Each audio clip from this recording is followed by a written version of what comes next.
Spoštovani, lepo pozdravljeni v novem delu oddaje Trendi kohezije. Trg dela se neprestano spreminja. Pri tem pa je pomembno zavedanje, da je treba nenehno stremeti k uporabi in razvoju svojih spretnosti in sposobnosti. Tudi evropska kohezijska politika se sofinanciranji usmerja v krepitev trajnostne rasti in konkurenčnosti ter ustvarjanje delovnih mest.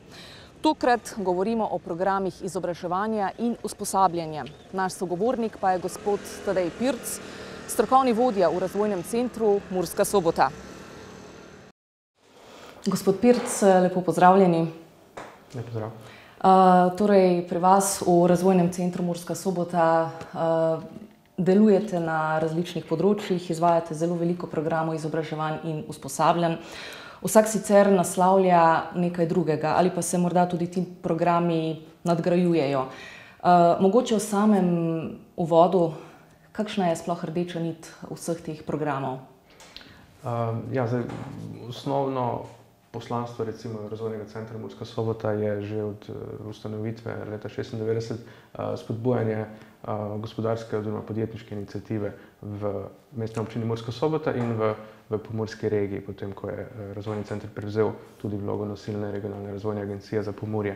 In ravno v tem se kaže tista ključna nit skozi vse programe, kjer želimo po eni strani spodbujati podjetniško inicijativo v okolju, recimo Murski Soboti in Pomurju širše, predvsem pa udeleženkam, udeležencem naših programov zagotavljati podporo, neko seveda administrativno, tehnično, hkrati pa tudi recimo temu mentorsko podporo pri tem, da razvijajo svoje podjetniške ideje, da jih lansirajo na trg in da jih tudi razvijajo potem do neke točke, ko so lahko samostojni na trgu. Mogoče je smiselno, da malo pogledava skozi te programe, se pravi, katere programe izobraževanj in usposabljanja izvajate in kar je zelo pomembno, kaj sploh ti programi prinašajo udeležencem? Ja, zdaj seveda sistemskih virov za to mentorsko podporo in izobraževanje, usposabljanje, krepitev veščin ni toliko, jih je več projektnih, ne? In potem mi skušamo te projekte nekako povezovati in skupaj zgraditi nek mozaik podpornega okolja za razvoj podjetništva. Zdaj, recimo, imamo programe, ki so namenjeni tako mlajšim ali pa ni nujno, da govorimo o generacijsko mladih ljudeh, ampak ljudi, ki imajo mlado, novo, svežo podjetniško idejo in jih želimo pri tem podpreti, spodbujati in jim pomagati razviti to idejo do nekega produkta ali storitve. Recimo takšen je, mislim, da naš najpomembnejši projekt PONI, to je kratica za projekt Podjetno nad izzive. Projekt se izvaja v celotni Sloveniji in v vseh regijah. Potem smo konzorcijski partner v projektu SPOT, to je Slovenska poslovna točka, kjer gre za v bistvu neko nadgradnjo že tega, ko se posamezniki že odločijo, da bodo registrirali neko svoje podjetje, neko gospodarsko družbo in potem jim pri tem pomagamo pri začetnih korakih z administrativnimi zadevami, hkrati pa potem tudi z dodatnimi usposabljanji, izobraževanji, delavnicami in tako naprej, kjer povabimo zunanje eksperte, da različne vidike podjetništva osvetlijo in potem našim udeležencem seveda pomagajo pri tem, da se bolje znajdejo na trgu. Imamo tudi neke recimo bolj specializirane programe, kot v projektu KUL, ki je podprt strani programa Kreativna Evropa, kjer se fokusiramo predvsem na kreativne industrije, torej seveda spet mogoče res targetiramo bolj mlade ljudi, ki so aktivni v tem segmentu industrije, ampak gre za to, da podpremo recimo neke povezave med umetnostjo, kulturo, podjetništvom. In tu imamo tudi celo serijo nekih delavnic in usposabljanj na voljo in potem seveda je pa še tu ena neka ciljna skupina, to je pa romska populacija. V sklopu Razvojnega centra Murska Sobota deluje tako imenovana romska pisarna za podporo razvojnim projektom romske skupnosti in imamo določene programe v raznih projektnih iniciativah za razvoj recimo nekih turističnih produktov, turističnih vsebin in malega podjetništva znotraj romske skupnosti. Zdaj omenili ste različne ciljne skupine. Mogoče je zanimivo pogledati tudi to, kaj sploh katere ciljne skupine potrebujejo oziroma katere kompetence. Zdaj vendarle govoriva o kompetencah, ne? Pri vseh teh programih. Verjetno ena najpomembnejših stvari, ne? Ki jih je potem potrebno tudi pri mladih, pri starejših prebujati. Kaj sploh katera od ciljnih skupin potrebuje, ne? Se pravi, mogoče najznačilnejše kompetence pri kateri od ciljnih skupin? Ja, zdaj, mogoče, če grem od zadaj naprej, torej mogoče pri starejše ciljne skupine, ker se najbolj evidentno kaže potreba po razvoju digitalnih veščin. Seveda mlajšim generacijam je to mogoče že zlezlo pod kožo, ja. Medtem ko starejšim generacijam pa je tuje in je tudi tista ključna vrzel, ki jo skušamo zapolniti torej z krepitvijo teh veščin. Kar se tiče mladih, so digitalno pismeni, funkcionalno pa malo manj. Predvsem opažamo neko potrebo po krepitvi torej funkcionalnih znanj, kako pridobivati informacije, kako pridobivati relevantne informacije, kako se znajti v nekem spektru birokracije in kako navigirati skozi to, ker je to seveda pomemben del tudi recimo podjetništva, ki ga želimo spodbujati. Zakaj pa je sploh pomembno naslavljati to vprašanje? Kateri oziroma kakšno je vaše splošno vodilo, zakaj? Ja, zdaj mi skozi naše delo seveda se opiramo veliko na številke, na statistiko, na analitiko in vsa ta analitika je povezana z nekim primerjanjem. Torej delamo primerjalne analize z drugimi regijami po Sloveniji, z povprečjem slovenskim, z bolj razvitimi regijami, tako v Sloveniji kot v Evropi. In tu opažamo velike razlike pri recimo iniciativnosti ljudi, ki živijo recimo v pomurski regiji, pri ambicioznosti, pri drznosti in tu gre za največji manko, ki ga opažamo in to nas nekako žene, da želimo s čim več vidikov, z čim več programi spodbujati ljudi, da si drznejo, da so pogumni in da jih na nek način opolnomočimo. In to je tisto naše ključno vodilo ali celo poslanstvo, torej razvoj ne zgolj podjetništva, ampak podjetniške kulture in ambicioznosti. Zdaj, če že govoriva o nekih kompetencah, mogoče je smiselno, da na kratko pojasniva, kaj sploh so kompetence, kaj pomenijo in navsezadnje na kaj kažejo. Ja, kompetence oziroma veščine, spretnosti so torej tisto temeljni pogoj, da je neka oseba, ki te veščine ima ali jih nima, zmožna opraviti neko nalogo. To je čisto neka osnova.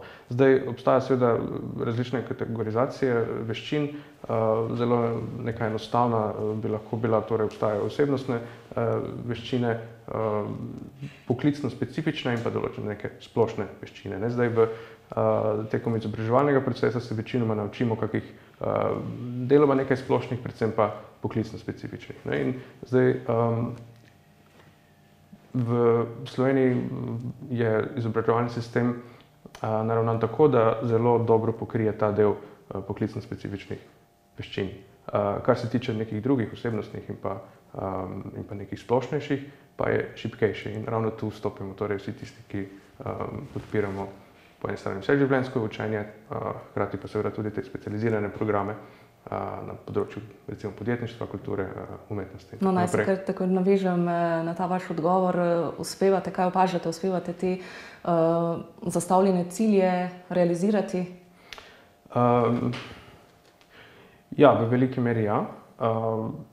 Želimo seveda biti tudi realni pri naših pričakovanjih. Vemo, da smo v marsikaterem merilu, pri marsikaterem kazalniku v zaostanku za povprečjem Slovenije in pa najrazvitejšimi regijami v Sloveniji, tako da se tudi teh programov in teh vsebin, ki jih želimo razvijati, lotevamo postopoma in z nekimi realnimi pričakovanji. Mogoče smo v preteklosti bili malo bolj optimistični in naivni in smo videli, da moramo zadeve prilagoditi na realno stanje, ki ga imamo v regiji. In ko smo mogoče mi naš pristop malo spremenili in postali malo bolj realni in začeli odgovarjati na konkretne potrebe in izzive, ki jih zaznavamo v okolju in ki nam jih uporabnice, uporabniki tudi izpostavijo, smo postali uspešnejši pri tem. Tako da smo, kako bi rekel, po neki realizaciji znotraj projektov, programov, mislim, da relativno uspešni.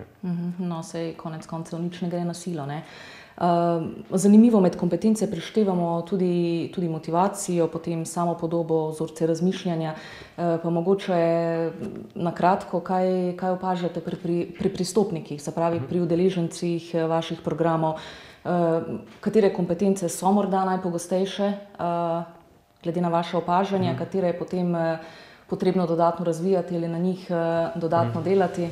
Ja, zdaj, kar ste omenili, so bolj ali manj spada v to neko kategorijo osebnostnih kompetenc, ki so zelo slabo nagovorjene ali pa naslovljene skozi izobraževalni sistem. Zdaj, ne bom se spuščal v mogoče neke sociokulturne dejavnike, ki vplivajo na razvoj ali pa nerazvoj ali pa nerazvitost teh kompetenc, veščin predvsem v naši regiji, ampak definitivno obstaja ta manjko, vse te, ki ste jih omenili, motiviranost ali pa seveda predvsem neka ambicioznost, pogum, dostikrat manjka, tudi radovednost in tako naprej. Mislim, da kar se tiče medosebnih kompetenc, torej nekih mrež in mreženja, socialnih stikov, so veščine relativno visoko razvite tudi v naši regiji, kar pa manjka, pa je seveda tista drznost, tisti pogum, in ljudi je pogosto strah neuspeha. Ne vidijo tega kot zgolj neko točko na poti do uspeha, torej iz katere se lahko... Zaradi tega zastanejo velikokrat na istem mestu, ne? Tako. Ne vidijo tega kot neko normalno pot do uspeha, da se iz tega česa naučijo, ampak imajo ta občutek, da imajo eno možnost, če ne uspejo, je to zanje velik osebni poraz. Tako da, kot sem že prej omenil, veliko delamo na tem opolnomočevanju, da naši uporabniki, uporabnice dobijo občutek, da je v redu, da poskusiti in da včasih se zadeve izidejo, večinoma se ne izidejo, pa nič za to. Tukaj imamo celotno podporno okolje in socialne mreže, tudi osebne socialne mreže imajo, na katere se lahko oprejo in na podlagi tega tudi rastejo. In tako se je konec koncev tudi tisto, kar na prvi pogled izgleda kot neuspeh, je lahko ena ključna točka, ne, na poti do uspeha. Zdaj, trg dela je zagotovo zelo gibljiv, zahtevajo se vedno znova se zahtevajo nove veščine, prilagodljivost do neke mere. Z razvijanjem kompetenc pa se potem tudi olajša prehod med delovnimi mesti, ne. Mogoče zdaj že ste omenili ena kratka primerjava, se pravi Slovenija, Pomurje, Prekmurje, Slovenija. Se da primerjati zahtevo po določenih kompetencah, se pravi pri nas, vzhodna kohezijska regija, potem zahodna kohezijska regija, morda še Evropa, kako je drugod s tem, smo primerljivi? Zdaj, kar se tiče zahtev po samih veščinah, so mogoče v preteklosti bile bolj jasne, ker so tudi industrije oziroma segmenti industrije bili bolj specializirani ali pa segmentirani v določenih regijah. Tako da je bilo jasno, katere veščine so bolj zaželene ali pa nujno potrebne za neko poklicno udejstvovanje v določenih regijah. Zdaj, z neko transformacijo gospodarstva za desetletje in pol se je tudi to malo zgladilo, tako da so potrebe ali pa neke zaželene veščine vse bolj si podobne. In ravno to, kar ste omenjali, neko fleksibilnost, neko prilagodljivost, neko vedno znova učenje, ali pa mogoče rečemo vseživljenjsko učenje, vseživljenjsko izpopolnjevanje je tista verjetno ključna veščina zdaj, no. Po eni strani je trg, mogoče se grdo sliši, nasičen s potrebo po delovni sili, torej so na nek način te veščine več ne tako zelo specificirane, ko podjetja določene iščejo, recimo zaposlene, se pa zna to tudi obrniti in takrat bodo ponovno išli kot recimo zmagovalci tisti, ki bodo že zdaj, ko ni toliko potreb po razvijanju dodatnih veščin, te vendarle razvijali. Tako da ključna je seveda prilagodljivost in kar sem že prej omenil, neka radovednost, da se vedno znova učimo in vedno znova odkrivamo nove obzorje, nove svetove in s tem lahko tudi seveda pokrijemo neko širšo paleto zahtevanih ali pa pričakovanih znanj in spretnosti. Tako, ali pa odpremo kakšno novo poglavje, ne? Tako. Kot sva že omenila, veliko programov trenutno teče, program Poni Pomurje, vi ste ga že omenili. Temeljni cilj je v 4 mesecih realizirati oziroma razviti neko podjetniško idejo, mogoče na kratko o tem. Ja, zdaj mi z našim programom targetiramo predvsem osebe v našem okolju, ki že imajo neko idejo. Torej ne gre za to, da bi vključili kogarkoli, ampak dejansko že opravimo neko prvo filtracijo, še preden jih vključimo v program. Izberemo 10-11 idej in seveda ljudi, ki stojijo za temi idejami. Potem jih pa skozi strukturiran program, skozi 4 mesece privedemo do tega, da razvijajo to idejo do poslovnega načrta. Kar pomeni, da grejo od zgolj nekega koncepta, skozi trening, skozi usmerjeno usposabljanje in seveda tudi neko podporo pri tem, da imajo na koncu zelo razčiščeno to, kaj je njihov produkt oziroma kaj je njihova storitev, kakšno je stanje na trgu in ob tem seveda vse tudi izdelane določene projekcije, finančne, komunikacijske, marketinške in tako naprej. Tako da so po 4 mesecih, mogoče je čas ne tako dolg, ampak v 4 mesecih v bistvu ogromno naredijo ogromen korak od tega koncepta do poslovnega načrta, so pripravljeni za vstop na trg. Se pravi, niso popolni začetniki, ne? Neko predhodno znanje je potrebno. Kaj pa opažate pri mladih? So dovolj samoiniciativni ali pa jih je potrebno, zdaj tudi ti, ne? Ki že imajo neko predhodno znanje, jih je potrebno veliko usmerjati ali kako? Ja, zdaj to je sicer pavšalna sodba, ampak mislim, da jim koristi usmerjanje in koristi podpora, predvsem pa to, da jim skozi 4 mesece tega programa nekako vcepimo to idejo, da niso sami. To je ključno. Torej, da premagajo ta strah pred vstopom na trg, recimo, strah pred neuspehom.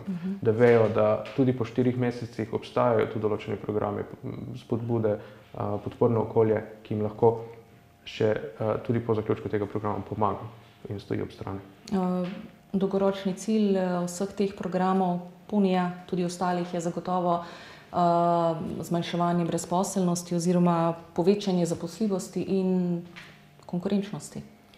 Tako, zdaj brezposelnost trenutno ni problem, zdaj že en čas imamo rekordno nizko brezposelnost, tudi med mladimi. Tako da, kaj je razlog temu?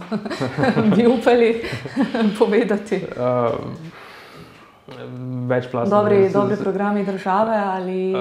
Verjetno so razlogi malo bolj globalnega obsega, glede na to, da se v večini zahodnega sveta pojavljajo podobni trendi. No? Tako da tu dobro, mogoče bi moral reči, ja, da so državni programi tako zelo uspešni. Ampak kar se tiče samega Ponija in ostalih podobnih programov, pa je seveda ideja, mogoče to je že tretja iteracija tega programa, mogoče je takrat po finančni krizi.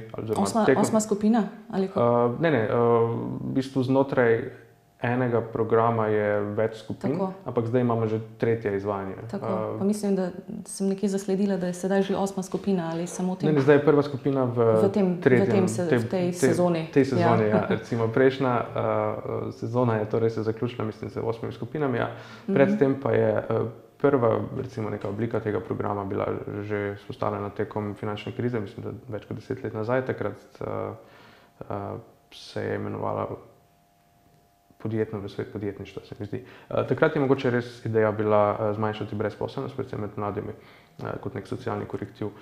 Zdaj več to ni osnovni namen. Osnovni namen je resnično zagotavljati podporno okolje za razvoj podjetništva, podjetniških idej in spodbujati, inicirati in skoraj da pospeševati razvoj od ideje do nekega podjetniškega produkta ali storitve. Torej, gre za to, da spodbujamo inovativnost, ambicioznost podjetniško kulturo. Zdaj smo, mislim, da dosti bolj iskreno v teh namenih, kot mogoče v preteklosti, ko se je res korigirala brezposelnost s temi programi. No, zdaj eno so te kompetence ali veščine, kot ste rekli, spet drugo potencial. Verjetno tudi vsak človek nima potenciala za vse, ne? In verjetno težje razvijamo neko kompetenco, če v ozadju nimamo potenciala, ne? Ki bi razvoj te kompetence podpiral. Kaj menite vi, kako učinkoviti so ti programi pri tem? Ali pa do kolikšne mere je možno razviti neko kompetenco, konec koncev? Okay. Seveda vsi ljudje smo različni, drugačni, imamo tudi različne zgodbe za sabo in verjetno je res zelo težko, da bi vsi razvijali enake veščine do enake mere. Zdaj, če se omejim tukaj mogoče na te podjetniške veščine, ker s temi največ operiramo, mislim, da je zelo pomembno poudariti, da mogoče res vsi, ki grejo mogoče skozi naš program PONI, niso vsi na koncu podjetniki. So pa v tem procesu razvili določene sposobnosti, spoznali neko polje, neke nove perspektive. Mogoče se jim je utrnila neka nova ideja za kakšno nek drugi izraz njihove kreativnosti in ambicioznosti. Predvsem pa jim ta program da nek občutek za to, kako se razvija neka ideja in da je možno kako bi rekel, se izraziti, da je možno iz svojih nekih notranjih motivacij priti do tega, da je to mogoče na trgu tudi nekomu drugemu všeč ali pa nekdo drugi tudi to potrebuje. Zdaj sem mogoče malo to zapakiral v nekaj bolj poetičnega, ampak ideja je v tem, da tudi če niso vsi po koncu programa podjetniki, pa so pridobili neke veščine, so se naučili nekaj, če tudi o davkih, davčni zakonodaji, je to zelo pomembno, ker nam to recimo v izobraževalnem sistemu zelo manjka. Takšne veščine recimo so potrebne do ostalih tehničnih, administrativnih ali pa ne vem, kako se marketinška kampanja načrtuje, da so bolj seznanjeni s tem, kako se komunicira, kako se javno nastopa. In te veščine so pomembne tudi v običajnih službah. In na podlagi tega programa 4-mesečnega, tudi če niso podjetniki, okrepijo kakšne druge svoje veščine. No, tako kot sva že prej omenila, olajšajo prestop med različnimi delovnimi mesti. Kaj pa stanje v Pomurju na področju gospodarstva, podjetništva? Je tu zanimanje veliko, je potencial velik? Zdaj, kar se tiče potenciala, še je velik, ker mogoče v preteklosti ni bilo še toliko realiziranih nekih podjetniških idej. Mislim, da z vse večjim odpiranjem recimo naših skupnosti, naše družbe, nekim ne bom rekel vplivom, ampak vse večje odpiranje za srkanje informacij in znanj in vsebin od drugod se tudi naša skupnost opolnomoča pri tem, da se potem želi v bistvu izraziti tudi skozi neko podjetniško iniciativo. In tukaj je predvsem na mladih ogromno potenciala, zato mi z našimi programi v bistvu targetiramo že tudi osnovnošolce, predvsem pa srednješolce, srednješolke. Veliko nekih prezentacij za njih pripravljamo, tako da želimo v bistvu ozavestiti o tem, da obstajajo te možnosti in ti potenciali tudi v naši regiji, da ne rabijo se seliti v neke večje urbane centre in lahko tukaj razvijajo svoje ambicije. No, tako pomembno je, da se mlade usmerja nekako na njihovi poslovni poti, poklicni poti. Vi imate tudi zelo veliko stika z potencialnimi delodajalci. Kaj menite? Kako pa delodajalci konec koncev skrbijo za to, da mladi nekako držijo tisto svojo pot ali pa da imajo možnost, da v bistvu se nadgrajujejo? To je zelo odvisno od posameznega delodajalca, delodajalke oziroma podjetja, kako imajo začrtano to politiko. usposabljanja in krepitve nekih veščin svojih zaposlenih. Začnejo nekateri že štipendiranjem, ko sploh ne vedo, koga štipendirajo, ampak želijo, da se nekdo razvije v kader, ki ga pač potrebujejo, recimo, ne. In potem tudi takšna podjetja spremljajo potem razvoj teh svojih zaposlenih, spodbujajo razvoj in krepitev dodatnih veščin in pridobivanje novih znanj. In to so podjetja, ki so potem posledično tudi uspešnejša. Vidimo, da nekako srednjeročno, saj če ne dolgoročno, seveda potem je kar jasno, da je precej visoka rast v podjetjih, ki vlagajo v svoje zaposlene in v njihovo izobraževanje, kjer vidijo to kot neko ključno svojo vlogo, torej pri razvoju kadrov, so tudi uspešnejše na koncu. Tako da mislim, da bo se tu zgodila neka skorajda naravna selekcija. No, tako zdaj, prej ste že rekli, da so tudi vaši programi ena dobra odskočna deska za vstop v poslovni svet. Pa opažate iz izkušenj, so tudi vsi ti pristopniki, ne, ki sodelujejo v vaših programih, se tudi povezali mogoče s kakšnimi vašimi partnerji v teh projektih, mogoče kakšne nove zaposlitve sklenili?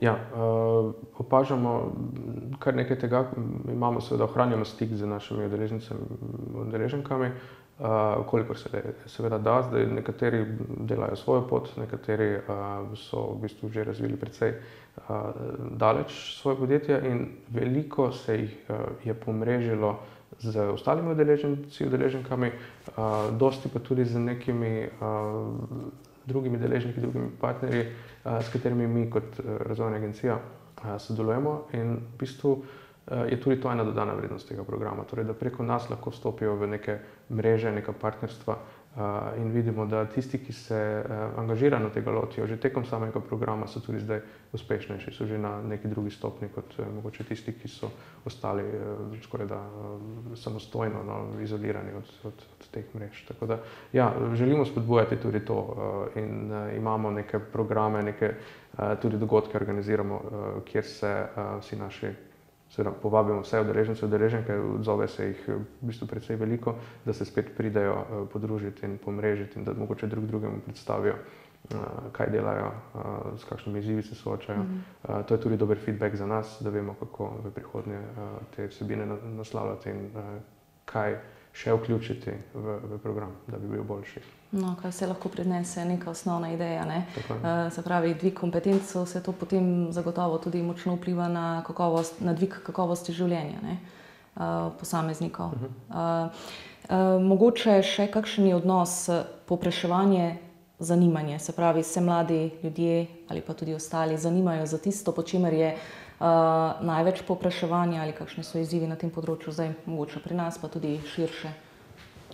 Ja, zdaj trenutno je v gospodarstvu precej veliko večje povpraševanje kot je zanimanje. Ja. Tako da sedaj so ali pa smo zaposleni tisti, ki si lahko izbiramo službo. To je v bistvu neko zelo dobro stanje, neko zelo pozitivno stanje, ki lahko vodi v izboljšanje pogojev na delovnem mestu, boljše pogoje zaposlitve, dela, več neke pozornosti delodajalcev do svojih zaposlenih, več vlaganja v svoje zaposlene. In tu smo zdaj v nekem trenutku, se mi zdi, ki ga moramo res zelo dobro izkoristiti, ko so delodajalci tisti, ki poslušajo. In to mi opažamo v našem delu, tudi z našimi partnerskimi organizacijami in seveda z gospodarskimi subjekti, da so res pripravljeni poslušati in narediti vse, da bi dobili tiste najboljše kadre, ki jih pač seveda primanjkuje, kot zdaj že poslušamo en čas. In zadeva se ni tako drastično spremenila, kljub nekemu ohlajanju evropskega gospodarstva, tako da smo še vedno v neki dobri situaciji, kjer lahko si predvsem mladi izbirajo, kje želijo, v kateri službi želijo vložiti svojo energijo in tudi od te nekaj dobiti nazaj. Kaj pa menite, katere izzive pa je potrebno naslavljati v prihodnje? Zdaj, Še zmeraj smo seveda na repu razvitosti regij v Sloveniji, to je dejstvo.